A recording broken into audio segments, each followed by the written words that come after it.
ತೊಡೆಯಲ್ಲಿ fracture ಆಗಿದೆ sir, ಸುಪ್ರಾಕ್ಯಾಂಡುಲರ್ fracture ಅಂತ ಹೇಳ್ತೀವಿ ಸರ್. ತೊಡೆದು ಕೆಳಗಿಂದ ಬೋನ್ ಒಳಗೆ ಫ್ರ್ಯಾಕ್ಚರ್ ಆಗಿದೆ ಸರ್.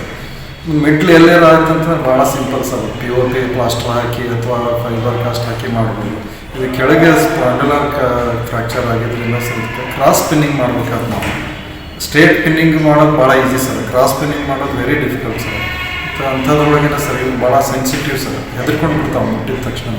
ಅವಕ್ಕೆಲ್ಲ ಅರವಳಿಕೆ ಮದ್ದು ಕೊಟ್ಟು ಜನರಲ್ ಎನಸ್ತೇಷಿಯಾ ಕೊಟ್ಟು ಅದನ್ನು ನಿರಂತರವಾಗಿ ನಮ್ಮ ಶಸ್ತ್ರಚಿಕಿತ್ಸಕರು ಮತ್ತು ನಮ್ಮ ಇಲ್ಲಿರ್ತಕ್ಕಂಥ ಡಾಕ್ಟರ್ಸು ಎಲ್ಲರೂ ಸೇರಿಬಿಟ್ಟು ಅದನ್ನು ಕ್ರಾಸ್ ಪಿನ್ನಿಂಗ್ ಮಾಡಿ ಅದನ್ನು ಬ್ಯಾಂಡೇಜ್ ಮಾಡಿಕೊಂಡಿದ್ವಿ. ಈಗ ಎಷ್ಟು ದಿವಸ ಸರ್? 10ನೇ ತಾರೀಕು ಆಗಿದ್ದು ಸರ್, ಇದೇ ತಿಂಗಳ 10ನೇ ತಾರೀಕು ಆಗಿದ್ದು.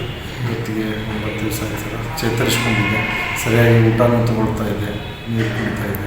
ಮೊದಲು 1-2 ದಿವಸ ಪಾಪ ಅದಕ್ಕೆ ಮೂಮೆಂಟ್ ಮಾಡೋಕ್ಕೂ ಆಗಲಿಲ್ಲ, ಊಟನೂ ಮಾಡಲಿಲ್ಲ.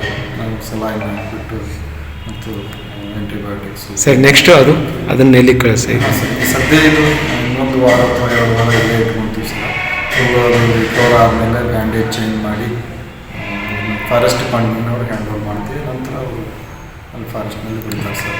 ನಮ್ಮಲ್ಲೇ ಇಟ್ಕೊಂಡಿದ್ದು ಮುಖ್ಯ ಉದ್ದೇಶ ಏನಂತಂದ್ರೆ ಸರ್, ರೆಗ್ಯುಲರಾಗಿ ಅದಕ್ಕೆ ಟ್ರೀಟ್ಮೆಂಟ್ ಸಿಗ್ತೈತಿ.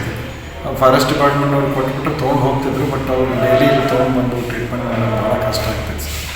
ಡೊಮೆಸ್ಟಿಕ್ ಆಗಿರದೇ ಇರೋದ್ರಿಂದ ಇದು ಸ್ವಲ್ಪ ಕಷ್ಟ ಸರ್ ಮೇಂಟೈನ್ ಮಾಡಲಿಕ್ಕೆ. ಹೊರಗಡೆ ಇಟ್ಟು ಅದಕ್ಕೆ ಕೇಜ್ನಲ್ಲಿ ಇಟ್ಕೊಂಡ್ಬಿಟ್ಟು ಅದನ್ನು ನಾವೇ ಮುತುವರ್ಜಿ ವಹಿಸಿ ಟ್ರೀಟ್ಮೆಂಟ್ ಮಾಡ್ತಾಯಿದ್ದೀವಿ ಸರ್.